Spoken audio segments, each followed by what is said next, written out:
बहुत ही रोचक कथा है दोस्तों। चलिए प्रारंभ करते हैं। इधर राजा और रानी ने कुछ लकड़हारों से मिलकर पानी के लिए मटके की व्यवस्था की और राजा ने कुछ धन देकर एक कुल्हाड़ी खरीद ली। दोनों ने अपना वेश बदल रखा था और बिल्कुल साधारण वस्त्र धारण किए हुए थे, इसलिए कोई उन्हें पहचान नहीं पाया। लकड़हारों के पास एक अतिरिक्त कुल्हाड़ी थी और साथ में धन भी मिल रहा था, तो उन्होंने राजा को साधारण राहगीर समझकर कुल्हाड़ी दे दी। राजा चंदन पास के पेड़ों की लकड़ियां काट रहा था और रानी भी थोड़ी दूरी पर जाकर एक तालाब से पानी का मटका भरकर लाई। शाम को अंधेरा होने से पहले इतनी लकड़ी एकत्रित हो गई कि रहने लायक कुटिया बनाई जा सके। सब मिलकर कुटिया बना रहे थे, परंतु लकड़ियों को बांधने के लिए रस्सी की आवश्यकता थी। दोनों राजपुत्र पेड़ पर लटकी बेलें ले आए, जिनका उपयोग रस्सी के रूप में किया गया। माता यह जानकर आश्चर्यचकित थी कि दोनों बच्चे काम में उनकी मदद कर रहे थे। अंत में शाम तक सबकी मेहनत से कुटिया का निर्माण हो गया। सभी थक गए थे, सभी कुछ देर आराम कर रहे थे। तभी माता ने अपने बच्चों से पूछा, बच्चों, तुम्हें डर तो नहीं लग रहा है? गंध और सुगंध वे बोले, कैसा और किस बात का डर माताजी? चंदन ने कहा, जंगली जानवरों के हमले का और शत्रु द्वारा पकड़े जाने का। गंध बोला, नहीं, आप दोनों के होते हमें किस बात का डर? रही बात जंगली जानवरों की, तो हमें उनसे डरने की आवश्यकता नहीं। गुरुजी ने बताया था कि जंगली जानवर भी हमें तब तक चोट नहीं पहुंचाते जब तक हम उन्हें नुकसान न पहुंचाएं। यदि हम शिकारी के रूप में उन्हें नुकसान पहुंचाएंगे या मारेंगे, तो बदले में वे भी अपनी जान बचाने के लिए हम पर हमला करेंगे। माता बोली, बच्चे, क्या तुम्हें भूख नहीं लगी? सुगंध बोला, हाँ हाँ माँ, मुझे तो बहुत जोरों की भूख लगी है। जल्दी से दासी से कहकर खाना लगवा दो। सुगंध की बात सुनकर वह रोने लगती है। राजा उसे सांत्वना देता है और कहता है कि यदि तुम ही बच्चों के सामने रोने लगी तो वे घबरा जाएंगे। रानी ने कहा, नहीं, मैं इसलिए दुखी हूं कि आज जब पुत्र मेरे साथ है, मुझसे भोजन की मांग कर रहा है, लेकिन मैं मजबूरी वश उन्हें भोजन देने में भी विवशता महसूस कर रही हूं। कहां से लाऊं इस जंगल में पुत्र के लिए भोजन? राजा बोला, आज तो जैसे तैसे उसे समझा दो। कल मैं लकड़ी काट कर पास के गांव में जाकर बेच दूंगा और उन पैसों से कुछ भोजन बनाने के लिए अनाज आदि ले आऊंगा। रानी फिर रोने लगती है और राजमहल के जीवन को याद करती है, जहां आदेश करते ही स्वादिष्ट भोजन तैयार होता था और आज उसे भोजन के लिए भी सोचने पर मजबूर होना पड़ रहा था। तभी गंध कुछ फल लेकर कुटिया में प्रवेश करता है। फल देखते ही सुगंध खुशी से नाचने लगता है। सुगंध बोला, भैया, आप मेरे लिए फल कहाँ से लाए? गंध बोला, जब माता और पिताजी लकड़ी लेने जंगल में गए थे, तब बेल काटते समय मुझे कुछ फलदार वृक्ष मिल गए थे, जहां वानर इन फलों को खा रहे थे। उनके जाने पर मैं कुछ फल सबके लिए ले आया। राजा बोला, गंध, तुम्हें कैसे पता कि यह फल खाने लायक हैं या नहीं? गंध ने कहा, आश्रम में गुरुजी हमें जब वन विहार के लिए ले जाते थे, तब उन्होंने ही बताया था कि वानर हमेशा मीठे और रसदार फलों को ही खाने के लिए चुनते हैं। राजा बोला, अच्छा, और क्या क्या सिखाया है तुम्हें गुरुजी ने? रानी बोली, फलाहार करते हुए बातें करिए। गंध ने कहा, भैया, फल बहुत ही मीठे और स्वादिष्ट हैं। राजा ने कहा, हाँ, फल बहुत ही स्वादिष्ट हैं। इस प्रकार सभी फलाहार करते हुए बातचीत में लगे रहते हैं। थके हुए होने से सभी को नींद आने लगती है और वे सब सो जाते हैं। गंध अपने पिता को बताता है कि आश्रम में उसे तलवारबाजी करना और धनुष बाण बनाना और चलाना भी आता है। राजा ने कहा, गंध, क्या तुम धनुष बाण बनाकर चलाकर बता सकते हो? गंध बोला, जी पिताजी, मैं आज ही जंगल से लकड़ी लाकर धनुष बाण बनाकर आपको दिखाता हूँ। राजा बोला, सुगंध, बेटा आपके भाई ने तो आश्रम में बहुत कुछ सीखा है जो आज काम आ रहा है। क्या तुमने आश्रम में कुछ नहीं सीखा? सुगंध बोला, अवश्य, मैंने भी आश्रम में गुरुजी की पूजा के कुछ फूल चुनना सीखा, जंगल से छोटी टहनियाँ एकत्रित कर लाना सीखा, वेद और श्लोक सीखा, बिना गिरे पेड़ पर चढ़ना और उतरना सीखा, भोजन परोसने में गुरु माता की मदद करना और शयन हेतु आसन लगाना सीखा। राजा बोले, क्या तुमने कोई काम बिना किसी की सहायता के किया है? सुगंध बोला, हाँ, मैं आश्रम में छोटी टहनियाँ एकत्रित करके गुरु माता को देता था। गुरु माता ने गाय का दूध दूहना भी सिखाया है। राजा बोला, तो तुम कल से टहनियाँ एकत्रित करके अपनी माता की मदद करना। सुगंध बोला, हाँ पिताजी, मैं यह काम अवश्य ही करूँगा। कल से क्यों, मैं आज से ही टहनियाँ लेकर आता हूँ। तभी गंध अपने बनाए धनुष बाण लेकर आता है और पिता उसे बताते हुए लक्ष्य पर निशाना लगाने को कहते हैं। राजा ने कहा, गंध, मुझे पेड़ पर लगी उस सूखी टहनी पर निशाना लगाकर बताओ। गंध बोला, जी पिताजी, कहकर वह तुरंत निशाना लगाकर बताता है। राजा बोले, अब उस पके हुए आम की डाली पर निशाना लगाकर दिखाओ। गंध ने कहा, जी पिताजी, कहकर पुनः उस आम की डाली पर निशाना लगाकर आम की बौछार कर देता है। इतने में छोटा भाई आकर आम एकत्रित कर माँ को दे देता है। अपने पुत्रों की इस उपलब्धि पर माता पिता खुश होते हैं। राजा चंदन अब अपने पुत्र की तीरंदाजी देखकर खुश होकर निश्चिंत हो गए कि अब पत्नी और छोटे पुत्र को गंध के भरोसे छोड़कर पास के दूसरे शहर में काम के लिए जा सकते हैं। अब उन्हें भरोसा होने लगा था कि उनकी अनुपस्थिति में गंध दोनों की रक्षा कर सकता है। वे कई दिनों से दूसरे गांव में जाकर रोजगार के साधन खोजने के लिए जाने वाले थे, लेकिन परिवार की सुरक्षा के बारे में सोचकर फिर अपना निर्णय बदल लेते थे।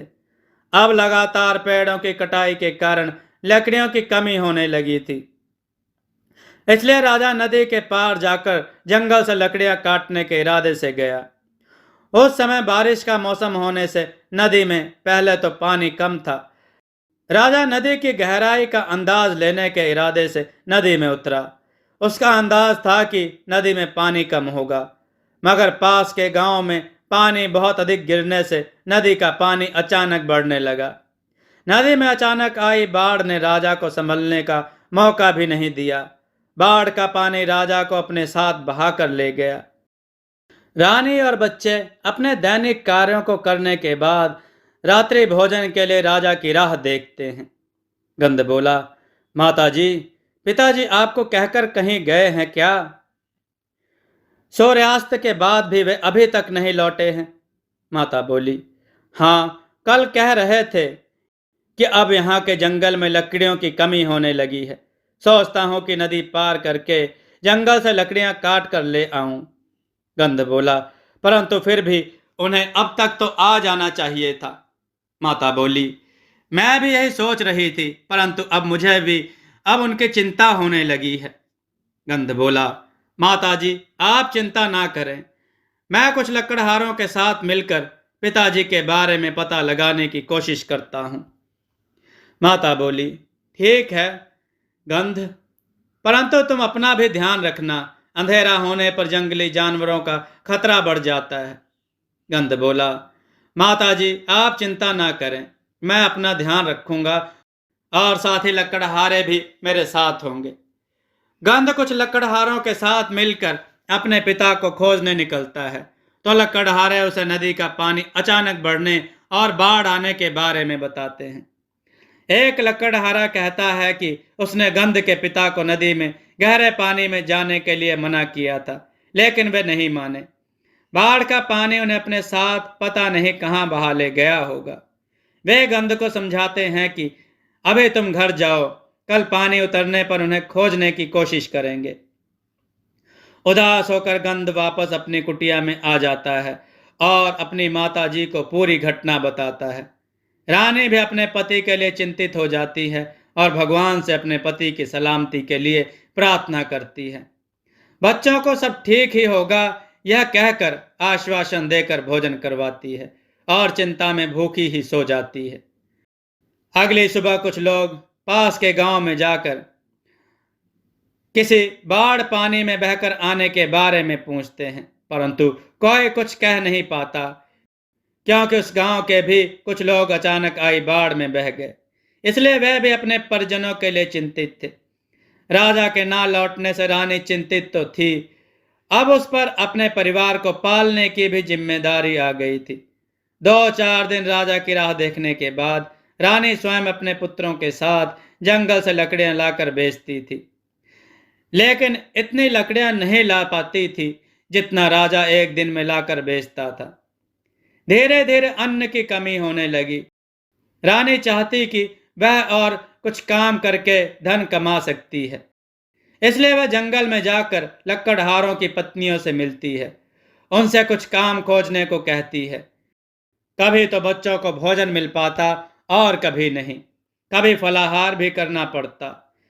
इस प्रकार से राजा के ना रहने से रानी और दोनों बच्चों का जीवन संघर्ष में बीत रहा था। 2-3 दिनों तक भोजन की व्यवस्था ना कर पाने से वह भी चिंता में रहने लगी। उसने सोचा कि कुछ तो उपाय सोचना होगा। यही सोचकर वह अगले दिन पास के गांव में काम खोजने गई। वहां पता चला कि उस गांव में कोई नया साहूकार आया है, जिसके यहाँ बहुत से लोगों का खाना बनता है। वहां कुछ औरतें खाना बनाने जाती हैं और वहां और भी खाना बनाने वाली महिलाओं की आवश्यकता है। रानी वहां पहुंची और उसे भी काम मिल गया। सुबह जल्दी ही वह काम के लिए निकल जाती। गंध को अपने भाई की जिम्मेदारी सौंप दी गई। सुगंध बार बार माता जी की याद करके रोता रहता। उसे यह डर लगता कि कहीं पिता की तरह माता भी हमें छोड़कर चली ना जाए। माँ और गंध भी उसे समझाते। रानी वहां से लौटते समय बचा हुआ खाना अपने और बच्चों के लिए ले आती। रात को मिलकर सभी आनंद से भोजन करते। दिन में तो फलाहार या बचे हुए भोजन से काम चल जाता। यही समय का फेर होता है मित्रों, जिसके एक आदेश पर 10 दासियां सेवा में उपलब्ध होती थी। एक आदेश पर पकवानों से भरी थाली सजी हुई मिलती थी। आज वही रानी दूसरों के घर खाना बनाने का काम कर रही है। रानी भी बहुत दुखी होती है, परंतु बच्चों के सामने अपना दुख प्रकट नहीं कर सकती थी। रानी के शाम को घर लौटने पर सुगंध भी माँ से लिपट कर कहता, माँ, आप भी पिताजी की तरह हमें छोड़कर तो नहीं चले जाएंगी ना? रानी प्यार से उसे गले लगाकर कहती, मैं तुझे छोड़कर कहीं नहीं जाऊंगी मेरे लाल, तुम चिंता मत करो। रानी अपने दोनों बच्चों को अपने हाथ से खाना खिलाती, क्योंकि आश्रम में रहने के कारण चाहते हुए भी रानी की यह इच्छा केवल इच्छा बनकर रह जाती। इसलिए वह अपने दोनों बच्चों को अपने से दूर नहीं करना चाहती, लेकिन राजा के ना होने से काम करने जाना उसकी मजबूरी है। गंध उसकी मन की बात जानता है, पर कहता कुछ नहीं है। वह गंध से कहती है, गंध, तुम सुगंध का बहुत ध्यान रखा करो, उसे कभी अकेला मत छोड़ना। वह अभी छोटा है, वह बहुत जल्दी घबरा जाता है। तुम बहुत समझदार हो, तुम्हारे होते मुझे उसकी चिंता नहीं होती। गंध बोला, माताजी, आप चिंता ना करें, मैं कभी भी अपने भाई को अकेला नहीं छोड़ूंगा। अगली सुबह जब वह काम पर जाने लगती है तो सुगंध जिद करने लगता है। सुगंध बोला, माँ, तुम आज काम करने मत जाओ, मुझे आज बहुत डर लग रहा है। रानी बोली, बेटा, यदि मैं काम पर नहीं जाऊंगी तो तुम दोनों भाई शाम को क्या खाओगे? काम पर तो जाना ही होगा। मैं आज जल्दी आने की कोशिश करूंगी। गंध, आज तुम भी बहुत मीठे फल सुगंध को देना। मीठे फलों की बात सुनकर वह बहुत खुश हो जाता है और माँ काम करने के लिए निकल जाती है।